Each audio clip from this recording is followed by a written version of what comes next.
everybody, and welcome to episode 22 of Shakin Hands. I'm your host, Jack Moran. Today on the podcast, we have Jorge Gonzales, the founder of Top Bin 90. How we doing?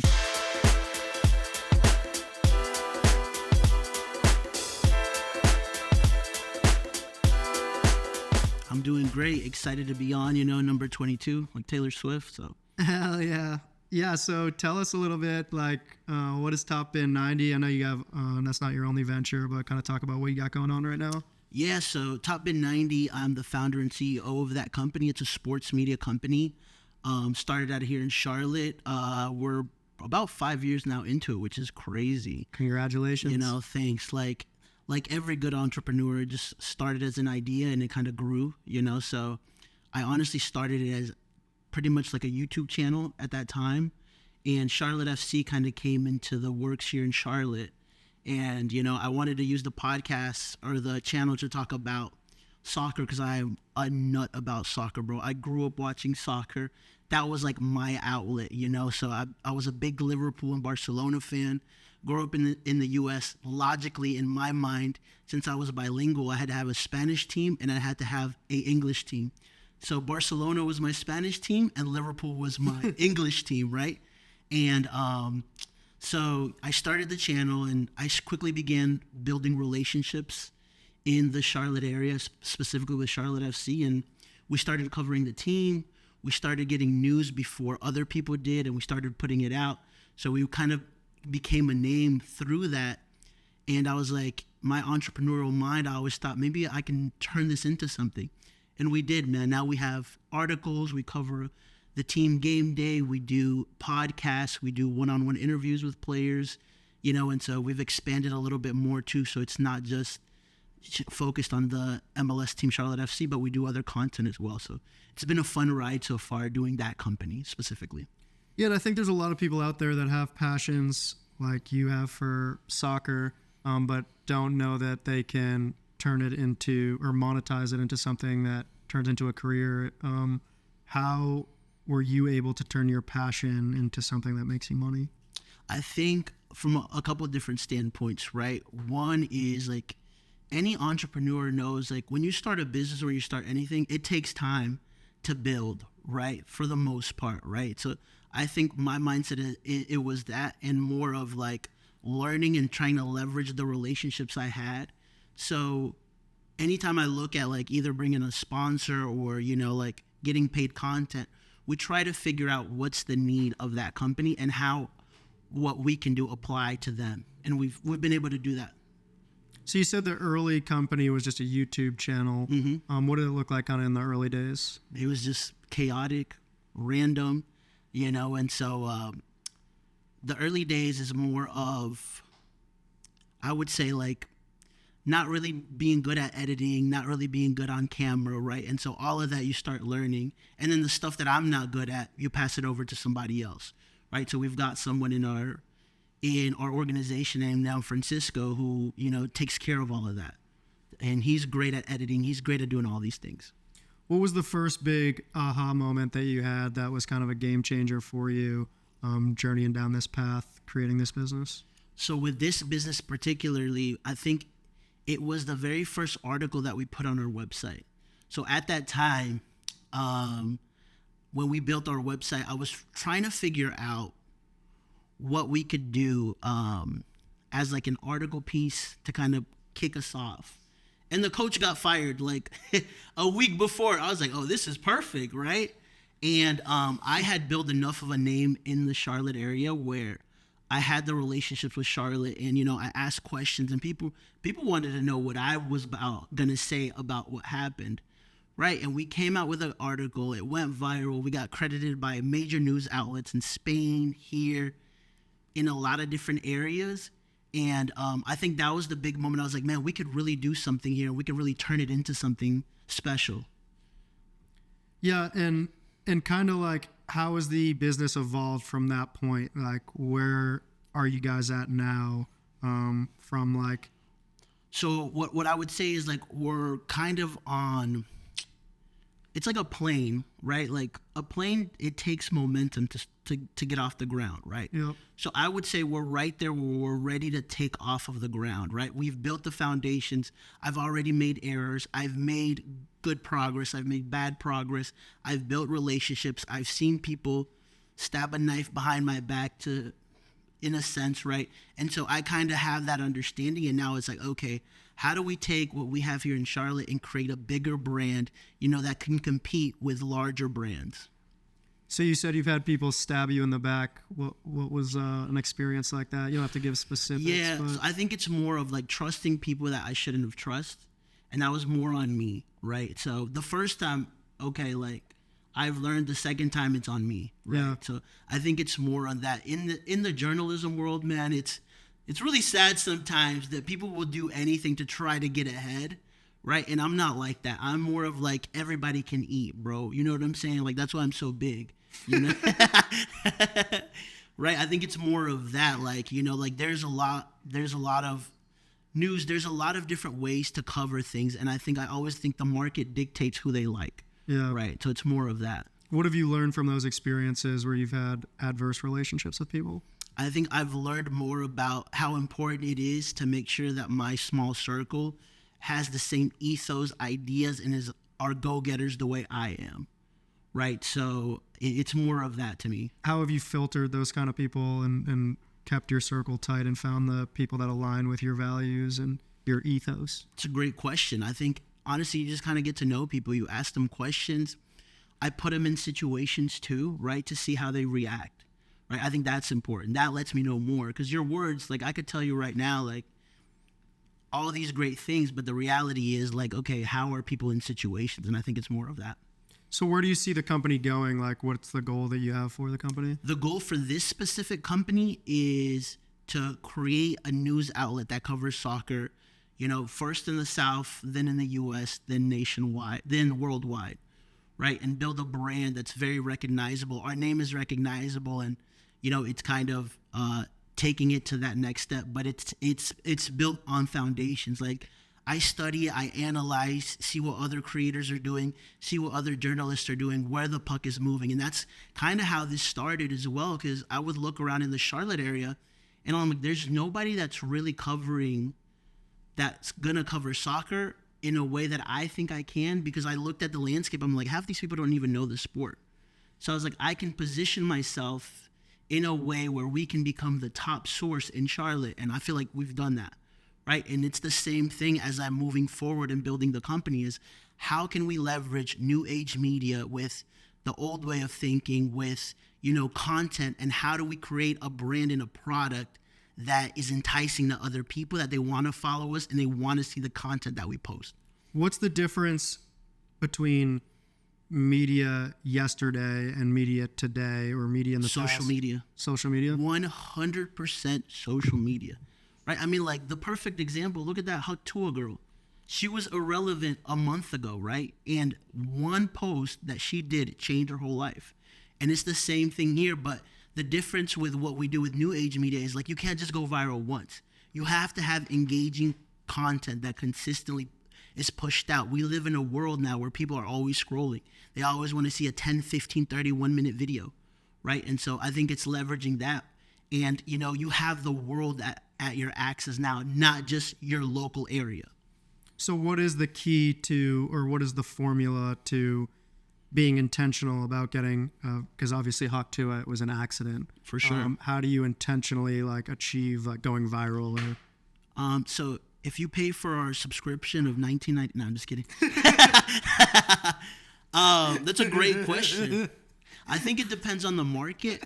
The market that you're in is one. Two would also be the type of content that you're trying to deliver.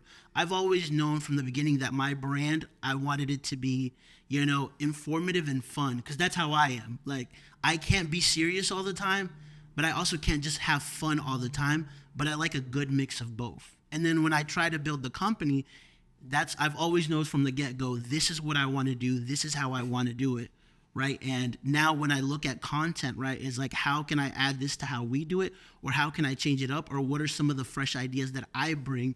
Because that the reality too is like thousands of people have podcasts now, thousands of people want to be creators, but the reality is like, how are you differentiating yourself is number one, and two, what do you stand for that people would be attracted to listen to you or watch what you're doing?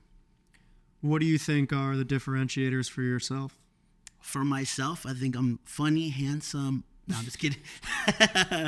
I think it's that, man. I think I'm very personable. I know how to relate to people. And two, I think I have like a background in marketing, right? Like I've understood that. And I can talk about that too with my other company that I own, because I feel like a lot of that like stems from there. Yeah, let's talk about that. Yeah, so my other company that I own is called Seventh Peak Marketing. And that started 2 years ago last month. So one of my best friends that I've known for my whole life, I consider him a mentor in my life. There's very few people in this life that I would take a bullet for, and he's one of them.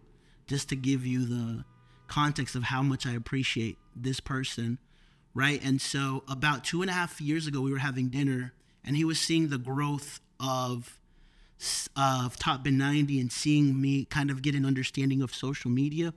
He runs a paper supply company, 800 clients, a very successful business owner. He's like, I've seen that a lot of these restaurants don't do a good job of, creating a social presence. He's like, you've kind of done that. He's like, what if we started a company around that? And I was like, man, that's a great idea.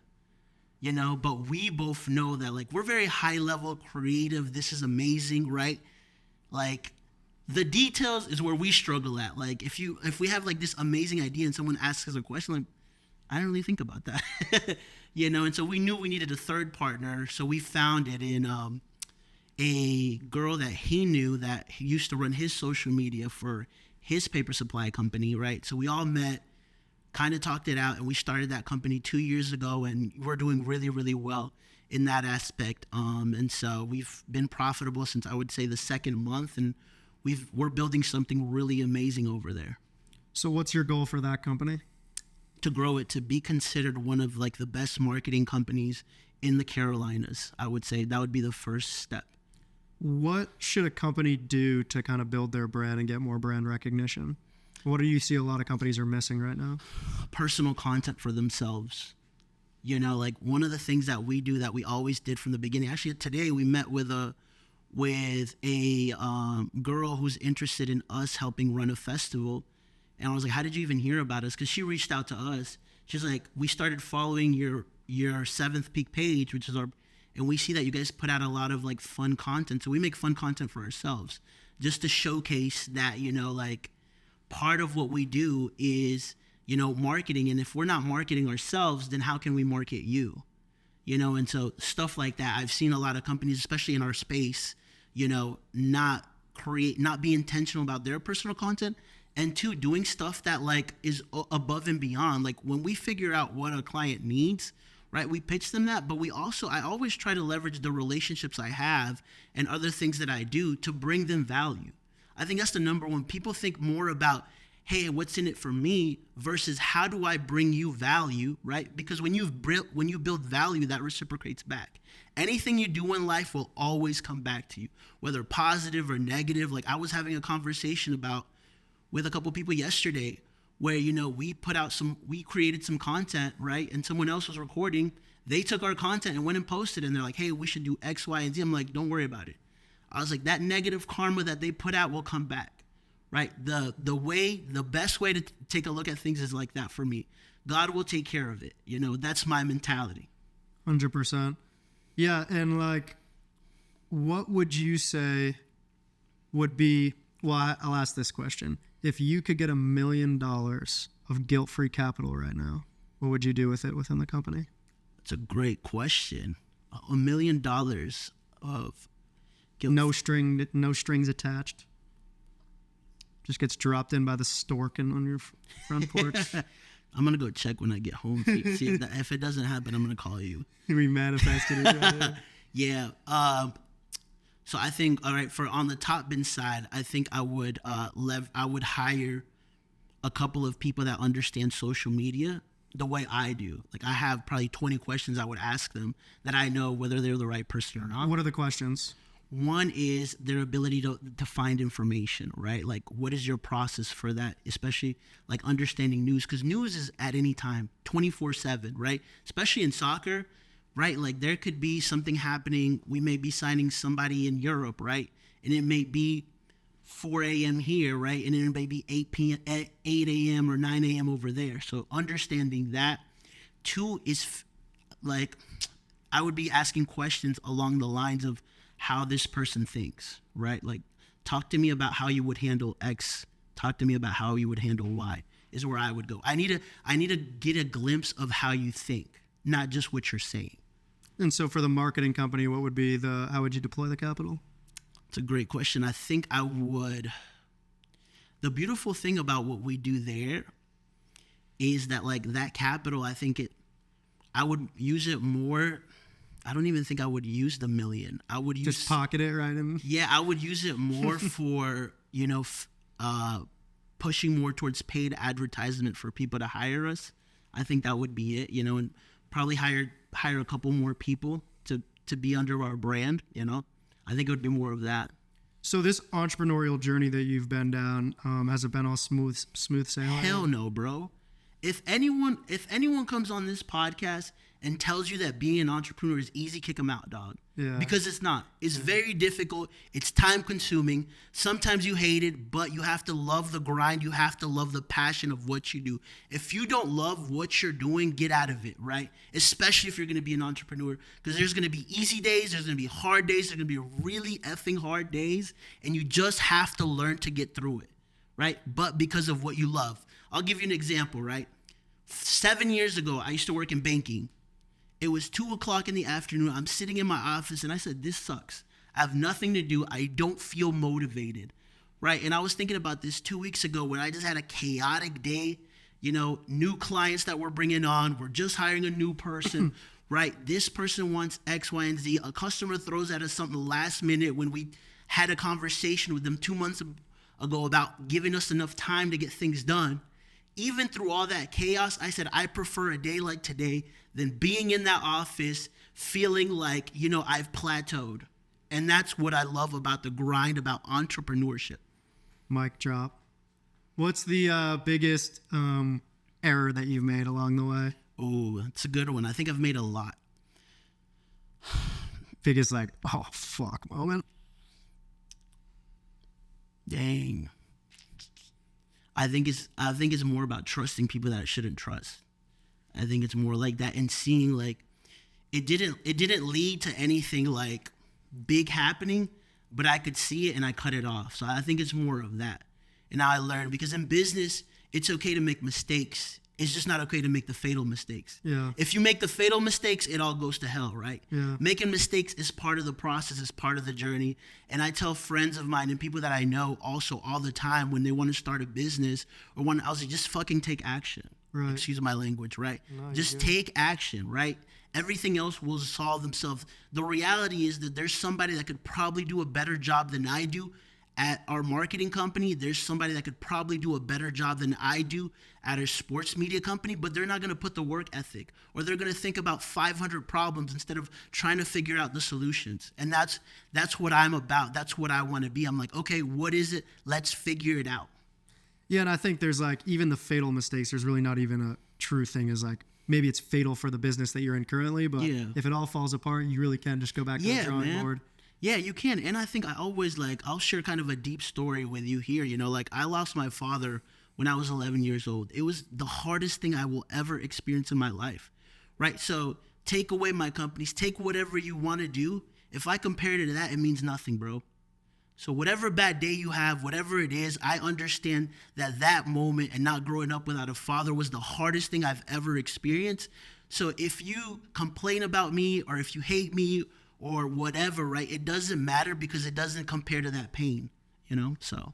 Yeah, and I think everything's perspective. I always try to look at things like that. My worst day, there's always someone who's got it worse than I do. 100%, bro. I'm from Honduras, man. People would give their left arm to be here right now. Yeah.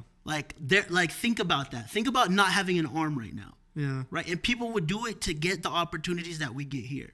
Yeah, and there's a lot of complacency and entitlement. 100%, bro. Yeah, but it's like I think the needle's shifting, and that accountability is going to start coming. Maybe not karma, but it's the needle is shifting. Like that complacency is going to lead to consequences. I mean, like, you know, like there's a really great quote that says, like, you know, work in silence and let success make all the noise. That's how it is, bro. Yeah. How do you define success? I think the number one thing is the relationships I have and the people around my life, right? I think that is the number one key thing. I think a lot of people do a bad job of trying to figure that out, right? I'm like, okay, what do I stand for, and what are the other people that I want in my life? Who are they? What can they add? What can I add to their life, and vice versa? Because at the end of the day, like if I go to the top, right, and I just, you know, weaseled myself up there, right? When I get up there, it's just going to be me, right? But if I have the ethos and the understanding of what I want, right? When I get up there, right, there's going to be other people like that with me, you know? So I think it's more of that. Because like I think relationships drive everything, right? And also you have to understand the types of relationships that you want. I read a great book once called The 10 Critical Laws of Relationships. And it talked about like some of the friends that you should have empires in their mind. I'm like, that's exactly right, because I have empires in my mind, right, of some of the things I want to accomplish, right, that I don't even know how or when I'll get there, but I know I'm going to get there. Yeah, and what do you think is the key to a good relationship? How do you build good relationships? I think the number one thing is understanding what you want out of a relationship, right? Like that goes in everything, in business, in a, you know, romantic relationship. Like, what do you want, and what type of person would that person want to be with, right? And then setting clear expectations. 100%, bro, right? Like, if you're going to talk the big game and you want to work with somebody successful, you have to understand the habits of that successful person. And are you willing to match that, right? And are you willing to match the personality, right? Are they very type A? Are they more passive? Like all of this stuff matters. That's why, like, self-development is so important. Yeah, what do you think is the key to self-development? Like, how does someone start kind of down the journey of... Well, you spend 6 hours scrolling on the internet now. Why don't you create a different account, follow 15 mindset accounts or whatever, and then your feed will start throwing you that. That's the easiest way to start. Second is find other people in life where you want to be. People say this all the time, and most people won't take action on these things, right? I do it all the time. If there's somebody that knows or understands more than I do, I want to sit down with them. I want to pick their brain for 2 hours and say, how did you get here, right? Like, obviously they have to give me the time of day, right? But I'm not afraid of getting a no. Yeah. Yeah, I think there's like a lot of ego in this world, and like people don't want to learn because it is like a shot to their fragile their egos. Yeah, 100%, bro. They want to be in the center, in the limelight, but they don't realize that it's counterproductive. Like, it's really, when you open your ears up, we're given 2 ears and one mouth for a reason. When you open your ears up and listen, there's a lot of, everyone has something to contribute. For sure. I love that. What would be kind of like, before we wrap up, what would be like some final advice that you would give to entrepreneurs or early entrepreneurs, maybe someone who hasn't, jumped into entrepreneurship yet, but is like contemplating if they should? The number one thing, and I'll say it again, and I'll always say it, is just take action. If you're not willing to take action, it doesn't even matter. You know, like I said, people think about 500 reasons why things won't work. I think about why it will work, and when we get there, or as we're going into that path, right, problems will come up, and it's like your ability to figure out those problems, right? It's some things we don't even know, right? Like some of the stuff that we've had to face on the marketing side, I'm like, I've never experienced this, but let's figure it out. You know, it's not like, oh, okay, like let's just shut down, you know? So I think it's more of that. Well, I love your positivity and your energy. It's definitely contagious. Well, you said you were falling asleep, so I had to make sure I brought it today. No, I'm just kidding. The audience doesn't know that we've done 5 other episodes before this, but we're still in it. We're alive. I'm joking.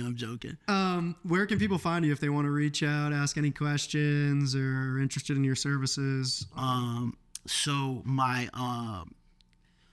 Bumble account is Purple Dinosaur 7. No, I'm just kidding. No, they can find us at Top Bin 90. That's the sports media on all platforms.